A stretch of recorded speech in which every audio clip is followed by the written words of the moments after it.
Problem 20, chapter 6. Here we have this block and this rod, which is welded to this block.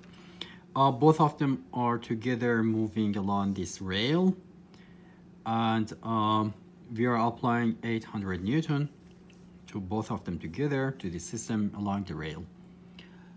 And also we have gravity here. The mass of both of them together is 60 kilogram. The mass of the rod itself is 20 kilogram. And we want to find what is the internal moment between the rod and this block. So if I want to draw the free body diagram of this rod itself, you're going to see that moment. So this rod is fixed to this block, right? So from the block, it is possible to have force in both directions. Let's call them Bx and By. And also it is possible to have a moment from the block to the rod. So let's call that M. And also we have gravitational force as well. M of the rod times G. And the goal of the problem, the goal of this problem is finding this M. What is this M? So because we have acceleration here in this free body diagram, we have four unknowns: the moment, Bx, By, and also the acceleration. But we have three Newton equations, right? So by using only this free body diagram, I'm not going to be able to solve this problem. But if you look at the all of them together, then this M, Bx, By, they're going to be internal forces. So I'm not going to see them in the free body diagram of both of this block and rod together. If I want to draw the free body diagram of these two together, I'm going to have a normal force, a gravitational force. I don't know where is the centroid, but we're going to have 60 kilogram times G, mass times G downward. And also we have these 800 Newton. So I can use Newton equations to find the acceleration of both of these together, which we are moving upward. And also, yeah, that's our goal. If I find the acceleration from here, then I can use that acceleration here. Then I'm going to have only three unknowns here, right? So that's the way we are solving this problem. So in this problem, n is unknown, acceleration is unknown too. I don't care about n. If I call this direction x, then I can simply say sum of the forces in the x direction is equal to mass times acceleration. And in the x direction, we have 800 Newton. And also 6g times sine of 60 or cosine of 30 degree, right? This angle, if I draw parallel to the rail, this angle is going to be 30 degree. Or if I draw perpendicular to the rail, this angle is going to be 60 degree as this one, right? So I'm going to have negative 60 times G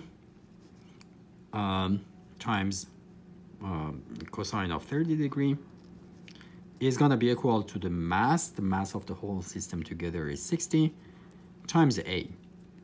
I have only one unknown here, right? The reason I'm writing it in this direction, just to get rid of this n. Right? So I don't have that n in my equations.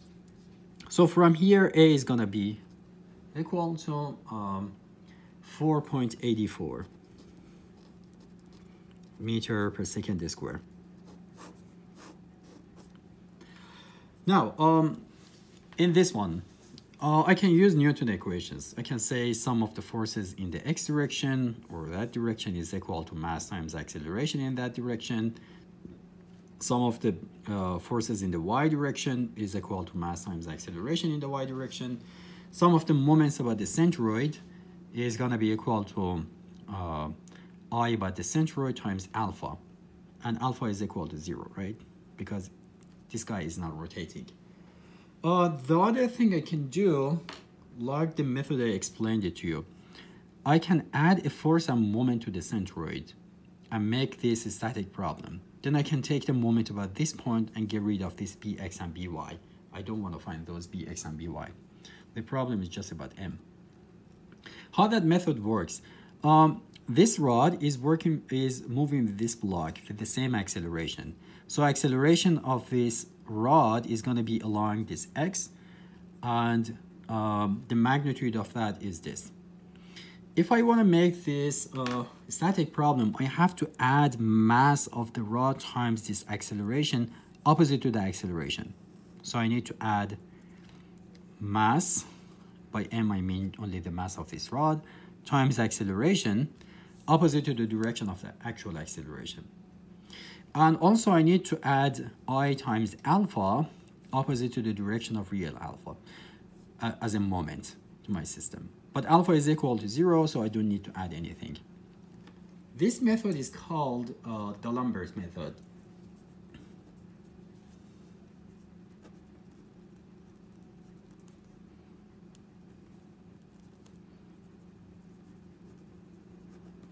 So by adding this force, and also if we had alpha, that torque, now this is a static problem.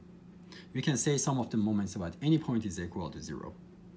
I can say, for example, sum of the moments about point B is equal to 0. But previously we couldn't say this. We can only say sum of the moments about G is equal to Ig times alpha, which is 0. But if you do that, then Bx, By, they're gonna show up in your equation. You cannot directly find M. But here, because Bx and By, they are passing through B, they are not making any moments. So I'm not going to see them in my equation. We have this external moment in counterclockwise direction. Moment of mg is going to be mg times half of the length of the beam, which is 0.4. And the direction of the moment is going to be clockwise. So negative 0.7 times mg. And also this acceleration, this force actually, this imaginary force, the moment of it is going to be the force times length times sine of the angle between them. This angle is going to be 60 degree, right? So you can say MA times 0.7 times sine of 60 degree, or sine of 120 degree, same thing. So I'm going to have negative 0.7 times MA times sine of 60 is equal to 0.